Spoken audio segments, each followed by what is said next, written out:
भवाणं नमो जिणाणं जिदी भवाणं दीक्षा शिखाय कुशला संगारंभा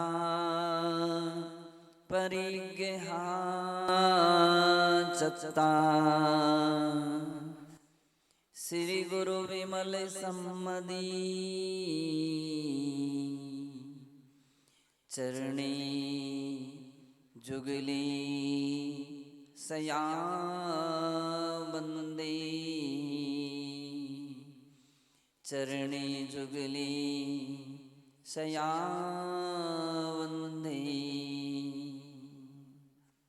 जय बोलिए अनंतानंत सिद्धि परमेष्ठी भगवानी की, देवाधिदेव श्री ऋषभनाथ भगवानी की, विश्ववंदनी श्री पारसनाथ भगवानी की, परम पूज्य वात्सल्य रत्नाकर गुरुदेव आचार्य श्री विमल सागर जी मुनि महाराज की, परम पूज्य तपस्वी सम्राट गुरुदेव आचार्य श्री सन्मति सागर जी मुनि महाराज की, अहिंसामय जैन धर्म की, बोले परम पूज्य बुंदेलखंड के प्रथमाचार्य राष्ट्र गौरव गणाचार्य आचार्य भगवान श्री विराग सागर जी महामुनि राज की। एक बार दोनों हाथ ऊपर करके जयकारा लगाएंगे। जयकारा गुरुदेव का। जितने लोग खड़े हैं उनसे अनुरोध है कृपया अपना स्थान ग्रहण कर लें और पूज्य गुरुदेव का प्रवचन चालू हो रहा है, बैठ जाएं। बंधु,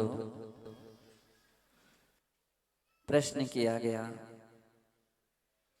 अरहंत भगवान अरहंत अवस्था में कब तक रहते हैं? शास्त्रों में उल्लेख है कि 8 वर्ष अंतर मुहूर्त की अवस्था में निर्ग्रंथ दीक्षा ली जा सकती है, मुनि दीक्षा ली जा सकती है। ऐसे कोई तद्भव मोक्षगामी जीव 8 वर्ष अंतर मुहूर्त की अवस्था में निर्ग्रंथ दीक्षा ले लें और ध्यान की प्रबलता के वश कर्मों का क्षय भी उस अवस्था में किया जा सकता है और केवल ज्ञान प्राप्त किया जा सकता है। सोच लीजिए, जहां पर हम लोग ये कहते हैं कि 8 वर्ष की उम्र में तो ना समझी रहती है, व्यक्ति के लिए ज्यादा ज्ञान नहीं रहता है, उसके लिए हम बालक कहते हैं, बच्चा कहते हैं, 8 साल की उम्र का बालक है वो।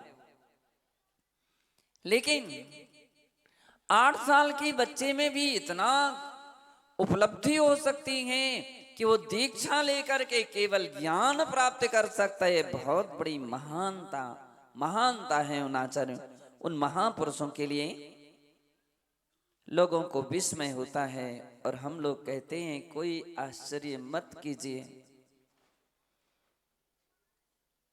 आप अपने से कुछ आज से पहले वर्षों पर उतरिए, पुराने समय को देखिए। भले ही काल ही मान है, लेकिन वर्तमान में IQ पावर बालकों का बढ़ा हुआ है। IQ पावर जिनका बढ़ा हुआ होता है उसके अंदर में कुशाग्रता आती है, कुशलता आती है। पहले के 8-8, 9-9, 10-10 साल के बच्चे भी स्कूल में ज्यादा उतनी सफलता नहीं पा पाते थे, कार्यों में कुशलता नहीं पा पाते थे। लेकिन आज के 3-3 साल के बच्चे मोबाइल चलाना सीख लेते हैं, और कुछ कर पाए या ना कर पाए लेकिन मोबाइल तो चलाने लगे हैं। फोटो खींचते हैं, वीडियो देख लेते हैं, और उसमें से भी कार्टून वगैरह निकाल लेते हैं। ये 3-3 साल के बच्चे, उनके पापा को पूछना पड़ता उससे कि बेटा कैसे कहां से चालू करना पड़ता। तब लग रहा है कि आईक्यू पावर बड़ा है। कुछ समय पहले ऐसे भी समाचार आए थे सुनने में कि 5 साल के बच्चे ने एक ट्रक चलाया। 5 साल के बच्चे ने ट्रक चलाया। तब समझ में आया कि आईक्यू पावर बड़ा हुआ है और इतनी इतनी क्षमताएं आती हैं। 5-5, 6-6, 7-7 साल के बच्चे अच्छे स्कूल में अच्छी सुंदर स्पीच दे सकते हैं, अच्छे भाषण दे देते हैं। बात करने का तरीका, बोलने का तरीका, हाथों के एक्शन, चेहरे का एक्शन, पूरा का पूरा आप उसको देख सकते हो। तब कहीं समझ में आता है कि आईक्यू पावर जब व्यक्तियों का बड़ा हुआ होता है तो बंधो इन सारी कुशलताओं में कोई भी डिफरेंस नहीं रहता है और आश्चर्य भी नहीं रहता है। फिर तो तीर्थंकर भगवान जन्म से ही 3 ज्ञान के धारी होते हैं। जन्म से ही 3 ज्ञान के धारी होते हैं। त्रिषष्ठी सलाका पुरुष एक पुस्तक है। त्रिषष्ठी सलाका पुरुष, बहुत सारी अच्छी बातें उसमें संकलित की गई हैं। तो उसमें एक उल्लेख पद्म पुराण का दिया गया है और एक उत्तर पुराण का दिया गया। वहां पर कहा गया कि महावीर भगवान के लिए सौधर्मिंद्र जब तुरंत के जन्मे हुए उस बालक के लिए सुमेरु पर्वत पर अभिषेक के लिए ले गए। अब सोच लीजिए कि महावीर भगवान उस समय कितनी उनके शरीर की आकार होगा, कितने बड़े होंगे, क्योंकि उनकी कुल ऊंचाई 7 हाथ की मानी जाती है। और आपके यहां महावीर भगवान 11 फीट के हैं, 11.25 फीट के हैं। हाथ से तो लगभग उतने ही हो जाएंगे। सो धर्मेंद्र जी, हाथ से कितने हो जाएंगे? 7.25 ही होंगे लगभग। इतना उनका कुल ऊंचाई थी। तो जन्म हुआ होगा उस समय बालक, जैसे आम बालक की शरीर की हाइट रहती है, वो भी बहुत छोटी हाइट थी। सौधर्मेंद्र उन बालक के लिए लेकर के जब सुमेरु पर्वत पर बैठा, उनको लेकर के, संतोष भैया, एक और वो बालक, दूसरी ओर कलश, और कलश कितने बड़े थे आप पढ़ते हैं। अब वो हिंदी पाठ कम पढ़ते हैं लोग। बदन उदर अवगाह कलश घट जानिए, 1-4 बस योजन मान प्रमाणिए। जिस कलश का वदन यानी मुख 1 योजन का था, योजन 4 कोस का लघु योजन होता है। 4 कोस यानी 8 मील 12 किलोमीटर। क्योंकि कोस में तो कोई समझ नहीं पाता है, किलोमीटर में समझ लेते। 12 किलोमीटर का जिसका मुख हो, 4 योजन का जिसका पेट हो, 4 योजन का अर्थ है कितने हो गए? 48 किलोमीटर। और जिसकी ऊंचाई बसु योजन, आप किस डिक्शनरी में खोजोगे? बसु यानी 8 योजन जिसकी ऊंचाई थी, तो कितने हो गए? 96 किलोमीटर। एक कलश, सुधा जी, एक कलश था इतना बड़ा।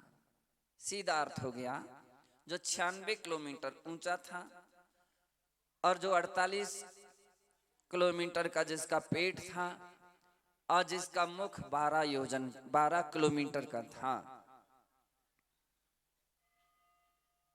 कभी कभी जिन लोगों ने स्वाध्याय नहीं किए तो वे ऐसा सोचने लगते हैं, अरे सुनी सुनाई बातें, लिखी पढ़ी बातें हैं। ऐसा हो सकता है? ध्यान रखिए, हो सकता है। फिर आप कहोगे इतना बड़ा कलश कौन सी फैक्ट्री में बना होगा? आज के लोग बड़े तर्क करते हैं, स्वाध्याय नहीं करते हैं, तर्क करते हैं। ठीक है, तुम तर्क करो, हम उसका उत्तर भी देंगे और तुम्हें सतर्क भी करेंगे। ध्यान रखिए, वो कलश ना किसी फैक्ट्री में बना था और ना किसी ने बनाया था। वो केवल दिव्य कलश था, देव। और जब देव किसी वस्तु का निर्माण करें तो फिर तो कोई भी विस्मय नहीं होता, क्योंकि देवताओं में इतनी शक्ति और इतनी सामर्थ्य होती है, इससे भी कई गुना भी बनाना चाहें तो भी बना सकते हैं। बंधो, शास्त्रों में लिखा है कि इतना बड़ा कलश एक नहीं था। कितने थे सुधा जी? 1008 कलश। एक ही कलश का पानी आज के समय में छोटा दरिया हो गया। सागर का तालाब बहुत छोटा है। बतलाओ सही, सागर का तालाब कितना किलोमीटर का है? कितना किलोमीटर का होगा सागर का तालाब?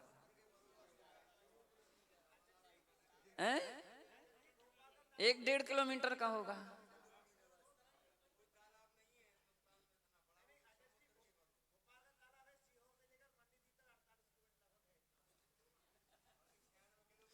यानी इतना, और तालाब भी होगा तो इतना गहरा भी नहीं होगा। ये भी तो देखो।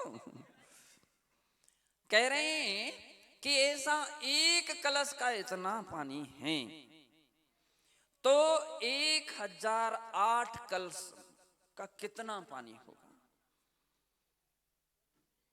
आप लोग कई बार लोग सोचने लगते हैं, इतने पानी बहाने की क्या आवश्यकता है? कितना गुणा भाग लगाते। एक जगह हमने देखा, चम्मच से व्यक्ति अभिषेक कर रहा था। मैंने कि ये क्या कर रहे हो? बोले ज्यादा पानी। मैंने कि इतना सोच तुम ही रख रहे हो, इतने ज्ञानी तुम कहां से हो गए? सौधर्मेंद्र कहाँ है? सौधर्मेंद्र, तुम्हारे पास कितना ज्ञान था बतलाओ? एक मुहूर्त में द्वादशांग का पाठ कर लेता है सौधर्मेंद्र, एक मुहूर्त में। तो समझ लीजिए कितना उसका क्षयोपशम होगा। और फिर तो देव है, वो उद्विज्ञानी था। बंधु बतलाते हैं कि वो सौधर्मेंद्र जो तद्भव मोक्षगामी हैं, वो इतना गुणा भाग नहीं लगा पाया। तुम गुणा भाग लगा लेते हो। अरे करो, अच्छी तरह से करो अभी से। उस समय मत सोचो ये कितना पानी हो, कितना कहां जाएगा, कहां बहेगा। कितने सारे प्रश्न व्यक्ति आज के समय में करता है और इस तरह से दिल दिमाग में लोगों के फिट कर देता है कि वो चम्मच सी करने लगता है। सौधर्मेंद्र ने ऐसे 1000 कलश लिए। हमारे यहां 2 उल्लेख मिलते हैं। संतोष जी घड़ी वाले बैठे हैं ना, शास्त्रों में 2 उल्लेख मिलते हैं। एक उल्लेख ये मिलता है सौधर्मेंद्र ने 1-1 कलश से अभिषेक किए, और दूसरा उल्लेख मिलता है 1-1 करके नहीं, एक साथ 1000 भुजाएं बना ली उसने। जो कोश जो हैं, शब्द कोशों में इंद्रों के नामों में सौधर्मेंद्र के लिए एक सहस्त्राक्ष भी कहा गया और एक सहस्त्र भुज भी कहा गया। ये दोनों नाम यदि आए हैं तो जैन इतिहास से आए हैं, जैन आगम से आए हैं, जैन शास्त्रों से आए हैं। आप देख लीजिए कि जब भगवान का जन्माभिषेक के बाद सौधर्मेंद्र देखता तो 1000 नेत्रों से देखता है, सहस्त्राक्ष हो गया। और अभिषेक करता है तो 1000 हाथों से वह अभिषेक करता है, इसलिए सहस्त्रभुज कहा जाता है। सहस्त्रभुज एक साथ लेकर के खड़ा है। बंधु वहां उल्लेख है किसमें? त्रिषष्टि सलाह का पुरुष, और मैं बतला रहा हूं पद्म पुराण और हरि इसमें उत्तर पुराण में, कि वो तो इतना भाव विभोर हो गया कलश लेकर के कि उसने कलश ही एक साइड में रख दिए, हाथ जोड़ लिए, भगवान के सोचने लगा कि तुरंत के जन्मे हुए इतने से बालक और इतना अभिषेक, इतना पानी डालेंगे तो बालक क्या, हाथी भी वहां पर खड़ा हो तो वो भी बह करके पता नहीं कहां चला जाएगा। इतना बड़ा विशाल हाथी भी बह जाएगा, इतनी बड़ी धार है। और एक कलश की इतनी, फिर 1000 कलश की कितनी बड़ी धार होगी। उस समय अवधि ज्ञान के धारी जन्म से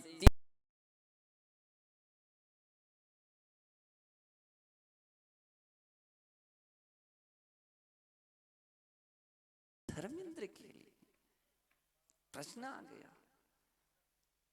तो 2 उल्लेख हैं।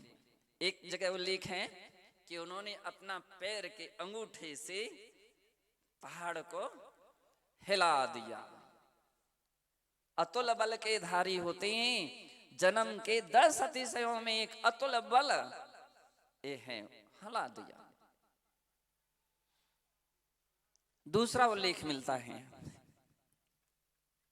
कि उन्होंने इतनी जोर से छींक ली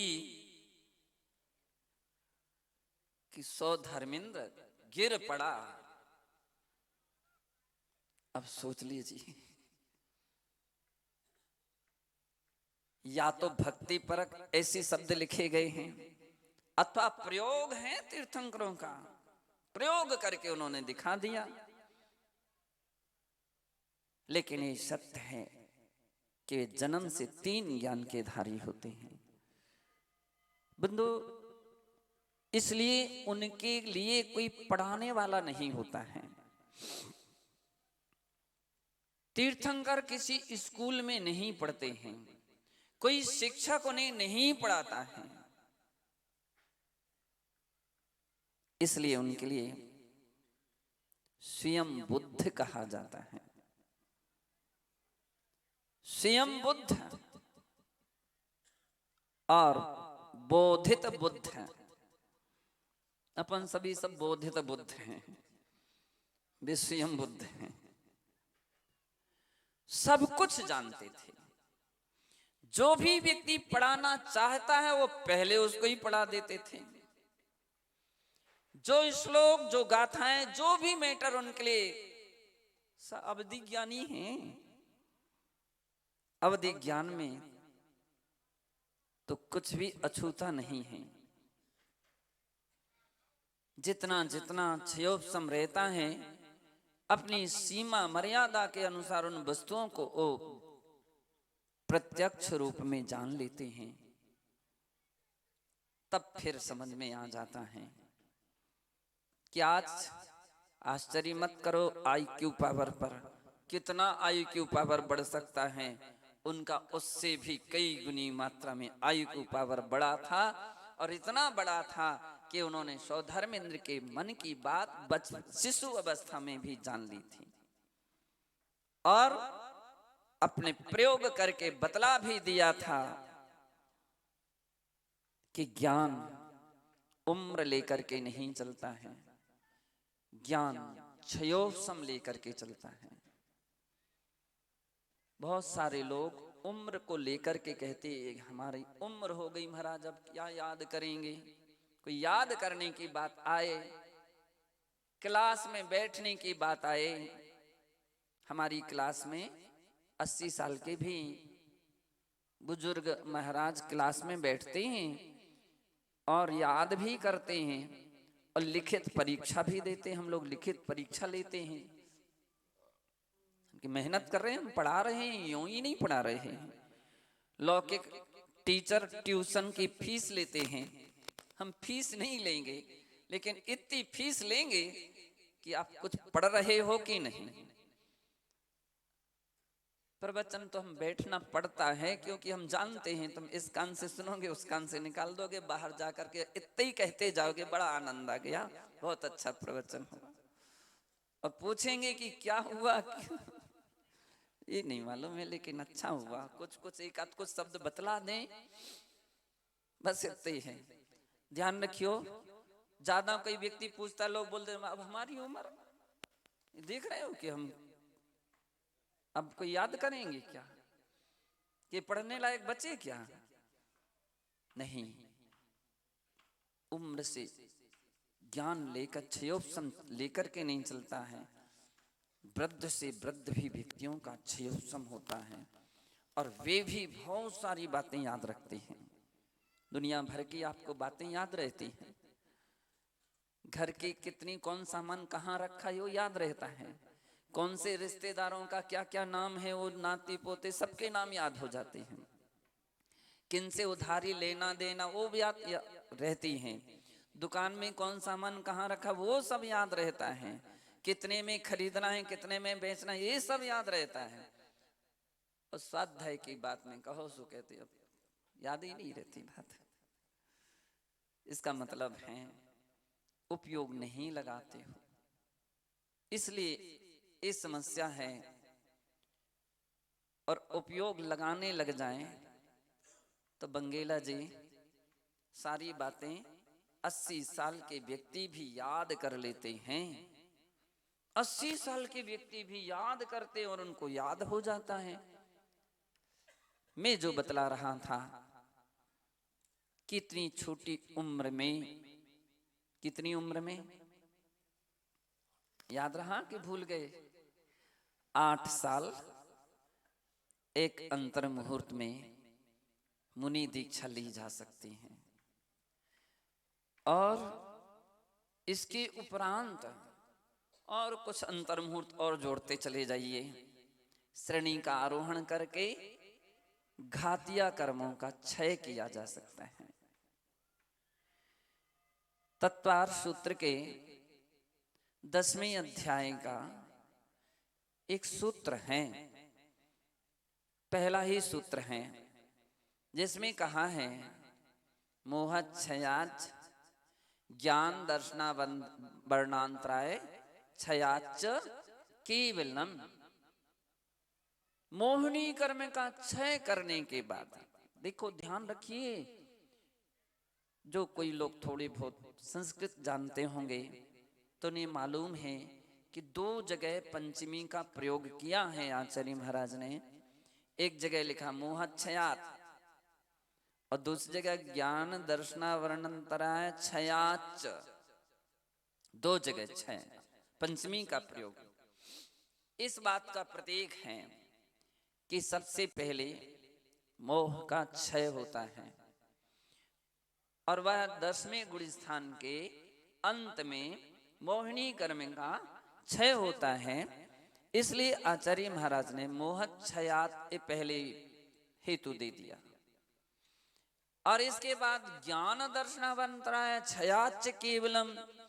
ज्ञानावरण, दर्शनावरण और अंतराय कर्म, इन कर्मों के क्षय से केवल ज्ञान हो जाता है, केवल ज्ञान हो जाता है।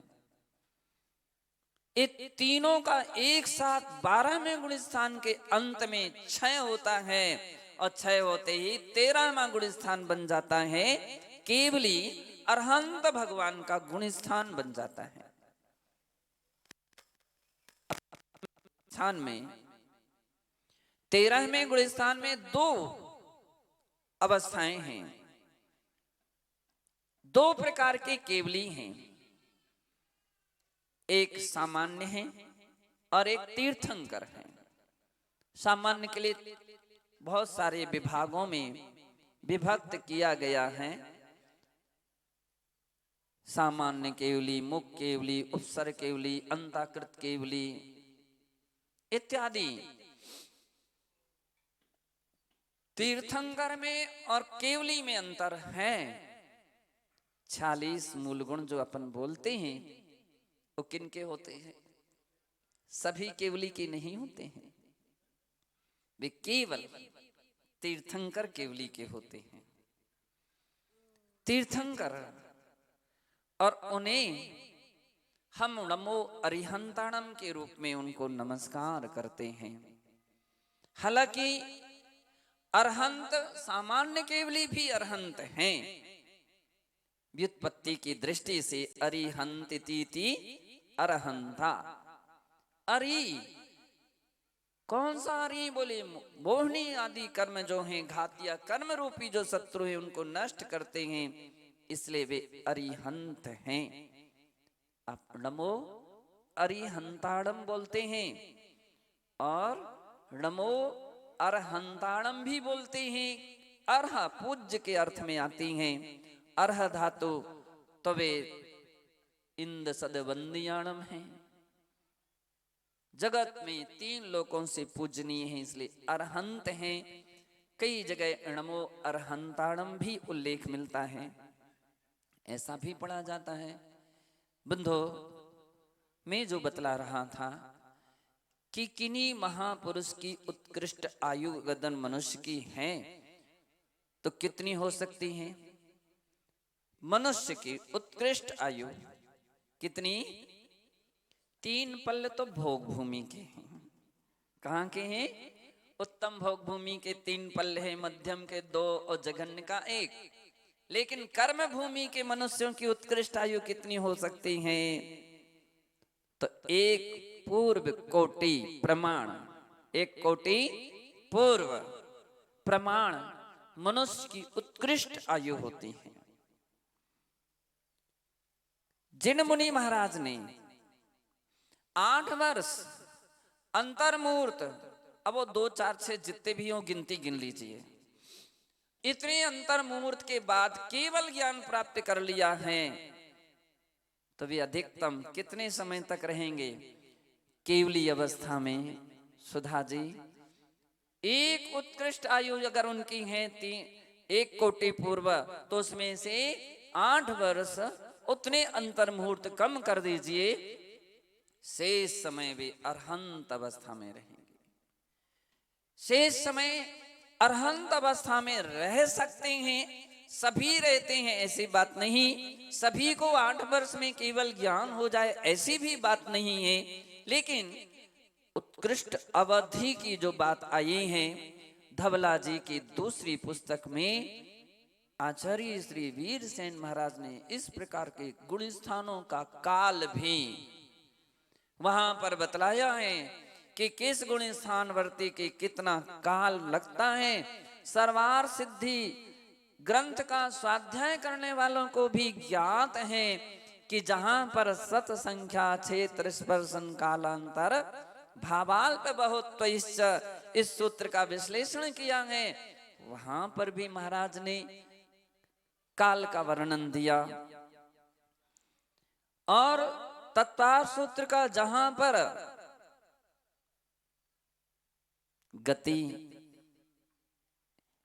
गति स्थिति नहीं, तो जो 10वां अंतिम सूत्र दिया है, क्षेत्र काल गति लिंग तीर्थ चारित्र प्रत्येक बुद्ध बोधित ज्ञानावगाहनांतर संख्या बहुत बंधु, वहां पर काल की भी अवधि का वर्णन आचार्य महाराज ने किया है और ऐसा टिप्पण में खुलासा कर दिया, इतने समय तक अधिक से अधिक जीव केवली अवस्था में रह सकता है। धन्य है उन महापुरुषों के लिए, कितने समय तक वे केवली रहते हैं और जगत के प्राणियों का उद्धार करते हैं।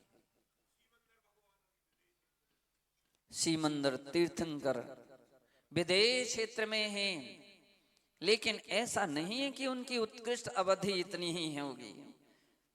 आम स्थितियां बंदो, ये उत्कृष्ट विधान हमारे शास्त्रों में किया गया है। साथ ही हम अरहंतों के लिए इसलिए नमस्कार करते हैं। हालांकि सबसे बड़े परमेष्ठी कौन है? सिद्ध भगवान है। क्यों? क्योंकि उन्होंने घाती संपूर्ण कर्मों का क्षय कर लिया है, इसलिए वे मुक्त हो गए। अरहंत अभी मुक्त नहीं है, वह भी क्या है? बतलाओ क्या है? नहीं, वीरसेन महाराज की भाषा में वीरसेन महाराज कहते हैं नो संसारी नो मुक्त, जो अभी ना तो संसारी है और ना मुक्त है। सोच लो, एक ऐसी मध्य की अवस्था है। क्यों नहीं है? क्योंकि उन्होंने घातिया कर्मों का क्षय कर दिया, इसलिए संसारी नहीं है, और अघातिया कर्म शेष हैं, इसलिए मुक्त भी नहीं है। नो संसारी नो असंसारी, ऐसे शब्दों का प्रयोग वीरसेन महाराज करते हैं। बंधु, हम उनके लिए इसलिए नमस्कार करते हैं कि वे हमारे लिए मोक्ष मार्ग का दर्शन कराते हैं, ज्ञान कराते हैं और मोक्ष मार्ग पर चलने की विधि बतलाते हैं। इसलिए हम उनके लिए सबसे पहले नमो अरिहंताणम बोलते हैं। किसी ने कहा कि हम पहले नमो सिद्धाणम बोल लें तो क्या दिक्कत है? बोल लीजिए, क्या परेशानी है, कोई दिक्कत नहीं है। लेकिन कृतज्ञता भरे शब्द हमारे आचार्यों के होते हैं कि उपकारियों का स्मरण पहले किया जाता है, इसलिए नमो अरिहंताणम बोलते हैं। नमो अरिहंताणम शब्द एक देश है, ये भी याद रखिए, पूरा शब्द नहीं है, चूंकि गाथा है और गाथा शब्दों को बांध करके चलती है। अगर हम पूर्ण रूपेण नमोकार मंत्र बोले तो कैसा बोलेंगे? तो वीरसेन महाराज लिखते हैं,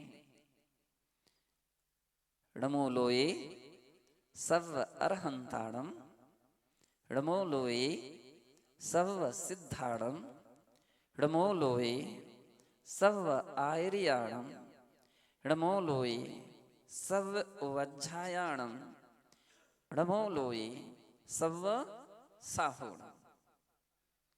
पूर्ण रूपिणी नमो लोये सबके साथ वीरसेन महाराज कहते हैं अंत दीपक है वो अपन, जो अंत में नमो लोये सर्व साहुणम, तो नमो लोये सर्व शब्द ये अंत दीपक है। इसको अंत तक, केवल अंत में ही नहीं रखना चाहिए, सभी के साथ जोड़ देना चाहिए।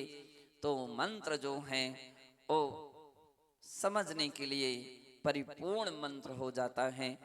आज सुधा मलैया जी का ये प्रश्न था और उनके सुधा सुधा जी विधायक, पूर्व विधायक सागर, हाँ हाँ हाँ, वो मलैया जी तो की हैं। तो उत्कृष्ट अवधि उन्होंने पूछी थी, आपने अवधि पूछी, हमने सबके लिए अवधि के साथ अवधि की भी उल्लंघन करके विस्तार में बतलाया। हम अरहंतों को इसलिए भाव से बारंबार नमस्कार करते हैं और उनका बार बार स्मरण करते हैं। हे प्रभु, हे भगवान, आज अरहंत आपके ही तो समोसरण में हम लोग बैठे हुए हैं। आप हमके लिए, हमारे लिए बोधि दें, समाधि दें, मोक्ष मार्ग पर चलने की शक्ति सामर्थ्य दें। और हम लोग ताकि चलते चलते भले ही चींटी की चाल चलते हैं, कुछ कुछ तो बहुत हाथी की चाल चल जाते हैं। अरे 10-10 उपवास कर लेते हैं महाराज लोग। हमने ये अपन तो एक करेंगे, कोई जल्दी पहुंचेंगे, अपन देरी से सही, लेकिन भगवान से प्रार्थना करते हैं कि उतनी शक्ति दे, चलते जाएं और अंतिम मंजिल को प्राप्त करें। जय बोलिए महावीर भगवान की। नमोस्तु भगवान, नमोस्तु। आचार्य प्रश्न उठ रहा है, आपने कहा नमो पंच परमेष्टि के बारे में बताया, तो नमो सिद्धाड़म सिद्ध भगवान है, गुणस्थान अतीत है, और नमो लोहे सब सावड़म जो बोलते हैं तो 6वें गुणस्थान से 14वें गुणस्थान तक के सारे मुनिराज आ जाते हैं। तो नमो अरिहंताणम, नमो आहिरियाणम, नमो अज्झाणम, ये 3 पद क्यों एक्स्ट्रा? बहुत बहुत श्रावक श्रेष्ठी, श्रेष्ठी नहीं श्रावकोत्तम शुल्लक जी हैं और उन्होंने प्रश्न किया, बड़े दिमाग का प्रश्न किया, कुछ ना कुछ तो दिमाग लगाया है। विश्वाम सागर जी कहाँ बैठे हो? अच्छा, ये तो बहुत अच्छी बात कही, कुछ ना कुछ तो तुमने दिमाग लगाया है। मैं तो यही समझ रहा था कि खाली बातों बातों में हंसी खेल में समय गुजारते हो, लेकिन लगाया है। और जब हम 3 कम 9 करोड़ मुनिराजों की बात करते हैं तो 3 कम 9 करोड़ मुनिराज कैसी उनकी ये पूरी संख्या होती है? तो बतलाते हैं 6वें गुणस्थान से लेकर के 14वें गुणस्थान तक के समस्त मुनिराजों का टोटल जोड़ दीजिए तो 3 कम 9 करोड़ हो जाते हैं। बोले उसमें आचार्य आए कि नहीं? आ गए। उपाध्याय आए कि नहीं? आ गए। आचार्य भी आ गए, उपाध्याय भी आ गए, और साधु हैं और अरहंत भी आ गए, 4 परमेष्ठी आ गए। तो बोले अब 2 ही मंत्र का होना चाहिए, नमो सिद्धाणम और नमो साहूणम। लेकिन इसके पीछे हमारे आचार्यों का, या यूं कहें अनादि की और भी विशेषताएं रही हैं, और वह यह रही हैं कि अरहंतों को हम केवली भगवान हैं, वे हमारे लिए केवल ज्ञान के द्वारा साक्षात जिनवाणी का रसपान कराते हैं। इस बात को समझाने के लिए उन्हें स्मरण नमो अरिहंताणम के रूप में किया गया। और आचार्य परमेष्ठी हमारे लिए दीक्षा शिक्षा प्रदान करते हैं, प्रायश्चित आदि देते हैं। इसलिए हमने अलग से उन्हें नमो आर्यणम के रूप में नमस्कार किया है। और उपाध्याय परमेष्ठी ज्ञान प्रदान करते हैं, स्वाध्याय के द्वारा, तत्व के द्वारा देशना देते हैं। इसलिए अलग से उन उपाध्यायों का उपकार स्मरण करने के लिए उपाध्याय परमेष्ठियों का के लिए नमस्कार किया गया है। एक कृतज्ञता भरे 3 वाक्य हैं जिसमें उपकारी हैं हमारे सभी, अरहंत भी हैं, आचार्य भी हैं, उपाध्याय भी हैं। उनका उपकार स्मरण करने के लिए अलग अलग अलग तीनों को नमस्कार किया गया है। ऐसा आचार्य गुरुदेव, एक प्रश्न था। नमोस्तु नमोस्तु नमोस्तु। आचार्य श्री, अभी मैं देख रहा हूं इस काल में अनेक मंदिरों का, देश के अनेक जिनालयों का निर्माण हो रहा है, शस्त्रकूटों का निर्माण हो रहा है। पहले ऐसा सुनते नहीं थे। कौन सा ऐसा विशेष काल चल रहा है कि अनेकों अनेक जिनालयों का निर्माण हो रहा है, मूर्तियों की प्रतिष्ठा हो रही है? मुझे लग रहा है कि कतिपय लोगों के पुण्य के संचय ज्यादा, पुण्योदय हो रहा है, पुण्य का ज्यादा उदय हो रहा है। ये बिल्कुल सत्य है कि पहले मंदिर बनते थे, वो भी राजा महाराजा ही बड़े मंदिर बना पाते थे। आज बिना राजा के भी राजा से बड़े मंदिर हमारे लोग बनवा रहे हैं। पहले के लोग सादे पाषाण की भी मूर्तियां बड़ी कठिनाई में बना पाते थे। जैसी बनती थी, कई जगह क्षेत्रों पे हम जाते हैं तो देखते हैं कि उनका सम चतुरस्र संस्थान भी समझ में नहीं आ पाता है, लेकिन श्रद्धा और भक्ति समर्पण उनका समझ में आता है। जिससे बनी उन्होंने बनवाई है। आज इतनी इतनी सुंदर और अच्छी आकृति की बहुमूल्य प्रतिमाओं का भी निर्माण निश्चित है। पुराने लोगों की अपेक्षा से तो मैं कहूंगा कि मूर्ति निर्माण की अपेक्षा उनका पुण्य विशेष है। ये बात अलग है कि पहले के लोग एक ही मूर्ति में हजारों मूर्ति के दर्शन कर लेते थे। आज हम लोग हजारों में सहस्त्रकूट बनते हैं। जब 24 ही कहीं की बनती है तो हम लोग देखते हैं, लोग यहां से जाएंगे सीधी परिक्रमा लगा करके एक बार नमोस्तु। क्यों? क्योंकि अपनी शक्ति इतनी कमजोर हो गई है। भक्ति नहीं मानते हैं कि भक्ति कमजोर हुई हो। कितनी कुछ लोगों की भक्ति कमजोर हो सकती, लेकिन सभी की कमजोर हो ये बिल्कुल भी नहीं है। आज भी पुराने समय के लोगों की तरह और कहीं कहीं तो उनसे भी बढ़कर के मुझे लोगों में भक्ति दिखी जाती है। इतना आसान नहीं है। हमारे संतोष जी मंदिर बनवा रहे, मंदिर विरागोदय का दर्शन करने गए और बेहत सागर जी महाराज ने उन्हें पकड़ लिया और बोले, आनंद है, यहाँ पर मंगलगिरी में इतना सुंदर और अच्छा मंदिर का निर्माण कराया, बहुत सारे लोगों ने कराए। बंधो, लगता तो है कि निश्चित है बिना पुण्य के हो ही नहीं सकता है, बिना पुण्य के नहीं हो सकता है। कुछ लोग बोलते ऐसा नहीं करना चाहिए, इतने सारे मंदिरों की कौन पूजा करेगा, कोई ना कोई रहेगा। आप तो केवल इतना गुणा भाग लगा लो कि उनका जो पैसा अगर मंदिर में नहीं लगता तो फिर कहीं ना कहीं संसार के कार्यों में लगता और संसार को ही बढ़ाता। ऐसे लोग उन्होंने अच्छे कार्य में लगाया। कल परसों मैंने बोला था, मूर्तियों की कितनी अच्छी चर्चा चलती है।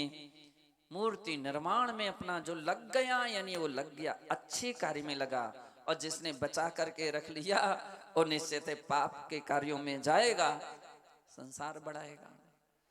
तो मंदिर भी बनाना चाहिए, मूर्ति भी बनाना चाहिए, और इनके साथ साथ पूजा भी करना चाहिए, उनके दर्शन बंदन भी करना चाहिए। कहीं ऐसा ना हो करके अब व्यक्ति छोड़ दे, हमने तो मूर्ति रख दी, फुर्सत नहीं। आप ये भी कीजिए, जब तक हाथ पैरों में शक्ति है, सामर्थ्य है, चलने की, स्वास्थ्य अपनी अनुकूल है, कर लो। आप तो अपने हाथ से भगवान का अभिषेक पूजा जो भी बन सकता है कर लो, बस कर लिया वो कर लिया। जिस समय कमजोर हो जाएंगे, वृद्ध अवस्था आ जाएगी, हाथ पैर काम करना बंद कर लेंगे, तो आप केवल इतना ही स्मरण करेंगे, कम से कम मैंने जिंदगी के 50 साल तक तो मैंने अभिषेक पूजन की थी, बड़े आनंद के साथ मैंने इन हाथों से अभिषेक किया था, पूजा की थी। बंधु, वह पुण्य भी, वो स्मरण भी आपकी हर्ष और खुशी को बढ़ाता रहेगा। और अंत में दिन रात मेरे स्वामी मैं भावनाएं भाऊं, देहांत के समय में कौन नहीं भूलेगा? वही नहीं भूलेगा जो भगवान का भक्त होगा, वो नहीं भूलेगा, और जो भक्त नहीं होगा भूल जाएगा, उसका समाधि मरण नहीं हो पाएगा। इसलिए बंधु, जितना बने अच्छे काम करते रहना चाहिए। नमोस्तु भगवान, नमोस्तु भगवान। आचार्य वीरसेन स्वामी को आचार्यों ने कलिकाल सर्वज्ञ कहा है। तो आपसे प्रश्न है कि जब कलिकाल सर्वज्ञ का ज्ञान इतना विशाल था कि जिसको हम नाप नहीं सकते हैं, तो साक्षात सर्वज्ञ का ज्ञान कितना विशाल रहा होगा। नमोस्तु भगवान। बहुत सही, कितनी अच्छी बात कही पंडित जी ने। हालांकि ये प्रश्न भी एक धवला जी में एक प्रश्न आया था कि केवल ज्ञान में और श्रुत ज्ञान में कितना अंतर है, तो आचार्य महाराज ने समाधान में कहा कोई अंतर नहीं। पहले तो उन्होंने एक ही बात दे दिया, केवल ज्ञान में और श्रुत ज्ञान में कोई अंतर नहीं है, और यदि अंतर देखना चाहते हो तो इतना अंतर है, एक प्रत्यक्ष ज्ञान है और एक परोक्ष ज्ञान है। तीसरी दृष्टि से यदि अंतर देखना चाहते हो तो इतना ही देख सकते हो, एक छायक ज्ञान है और एक छायोपशमिक ज्ञान है। बाकी विषय की दृष्टि से जितना केवली जानते हैं उतना परोक्ष के माध्यम से, श्रुत के माध्यम से मुनि महाराज भी जान लेते हैं, गणधर परमेष्ठी जान लेते हैं, सौधर्मेंद्र द्वादशांग का पाठी कहा जाता है, और लोकांतिक देव, सर्वार सिद्धि आदि के देव द्वादशांग के पाठी होते हैं। वे इतना सब कुछ अपने ज्ञान के द्वारा जान लेते हैं।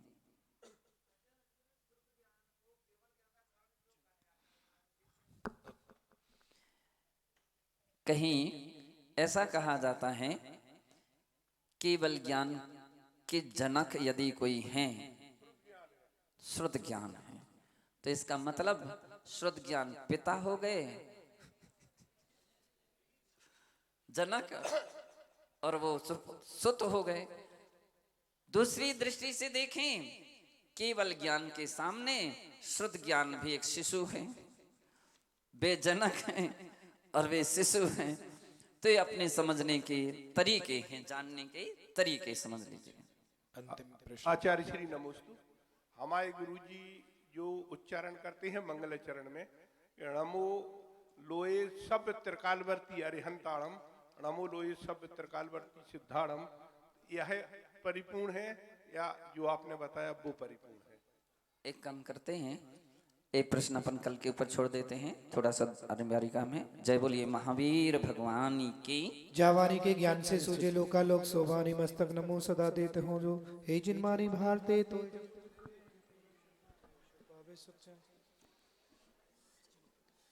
चलिए आइए, आगे यहाँ का आगे का विधान आप लोग करेंगे। अर्घ चढ़ाएंगे गुरुदेव के चरणों में। शुभ भावों का निर्मल जल है, विनय भाव का है चंदन, मुनि वंदन ही अक्षत है ये, भक्ति मन का अभिनंदन। मन वचन से आत्म समर्पण, मोह क्षोभ का समन करो, परम